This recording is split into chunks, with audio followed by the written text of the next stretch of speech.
I think we're live. We are live. This delay sometimes drives me absolutely bonkers. Hey, gang, Gardner here. Warrior Wednesday, writing reflections. Happy Wednesday, midweek, hump day.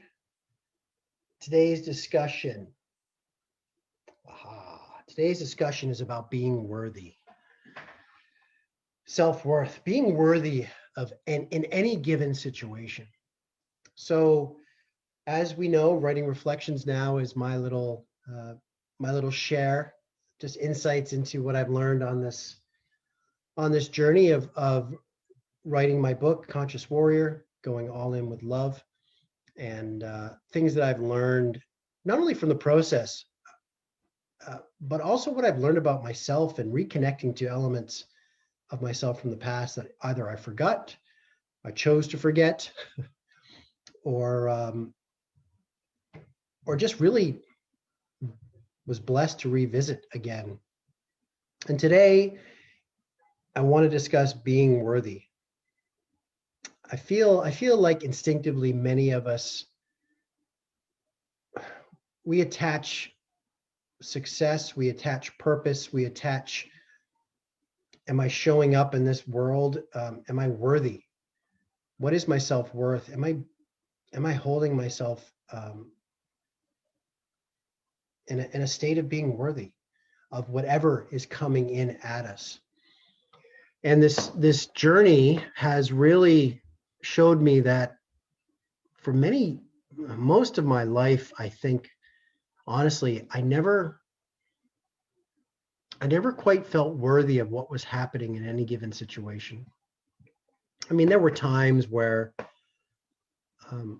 I showed up, I stepped into it, and I accepted it, and I reaped the reward of being worthy in a situation, mostly sporting events or in the rowing world for sure. There was a lot of hard work and dedication that went into it. So there was a tangible connection to the result. I did the work, I committed, I worked my flipping ass off, and I have a tangible result. And so it was easy to associate a sense of worth to that. I was worthy in that moment. But more so in life, in job situations, as I went into the big cities and started to work and started to get thrown to the wolves of life at a younger age, I started to realize that quite often my internal voice was one of why me? Who am I to think that I deserve this? Who am I to think that I'm in a position of this, of whatever I'm in? And for me, a lot of that was twofold. One was being on stage, which is the part that I'm rewriting right now, and in the book is revisiting the journey of basically walking into New York City with no previous background and having a one-man show that ran for 9 months off Broadway. And I remember that feeling of, well, why can I be doing this? I mean, am I worthy enough? I haven't put in the time. I mean, there's people that have been studying this for years that aren't in a position for me, in a position like me in this moment. And when I went on to start to climb the corporate ladder of hospitality and start to bar manage and general manage establishments, I would have these discussions every day. Who am I? Like, who do I think I am? You know, in coaching world, we call this imposter syndrome. Well, that was me, imposter syndrome. And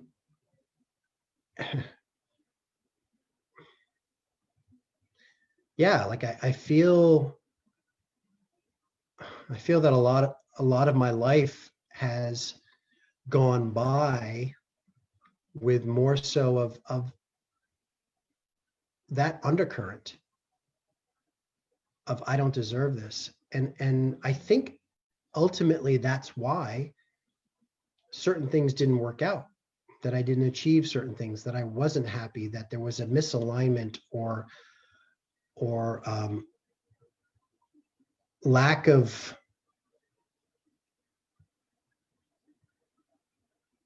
I don't know.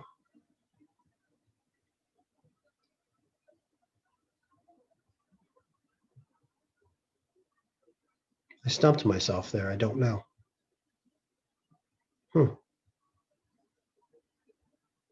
But what I do know, guys, is that now I am worthy. Now I am worthy enough to write a book, to take ownership over my past, to turn that around, put it on pen and paper, and share it with the world in the intent to raise the frequency of the human condition. I am worthy, and there's no imposter in that story. That's the reality. That's the truth. That's me. That's truth. I am worthy enough to work for an amazing company, Leap Zone Strategies, and work with $1 million entrepreneurs and business owners, people that are trusting me to guide them in their business, in their personal development. I am worthy. And even getting on here and sharing stuff with you all as part of my continual strive for impact, I feel worthy enough that I have something to say. And being worthy and understanding that and owning that is so powerful. And that's what I want to convey today. I've seen the weakness associated with imposter syndrome, and I've seen the weakness associated with the lack of self-worth and the lack of feeling like you belong in any given situation. And I'm also here to showcase and to champion the power of you showing up and owning your ability in any situation. That is about being worthy. And that is when we start to really make footprints that don't wash away with the crash of the waves. So that's what I wanted to share today. As always, on Writing Reflections, thanks for tuning in. And I'll be back next week with some other little ditty to share with you all. Until then, find your courage. Mad love to the courageous out there. And you, my friends, I just thought of stay thirsty. I don't always feel like I'm being worthy, but when I do, being worthy. Seriously, you are worth what it is you want. You are worth what it is that you can get. Be worthy. Love yourself. All right. Thanks, guys. Cheers.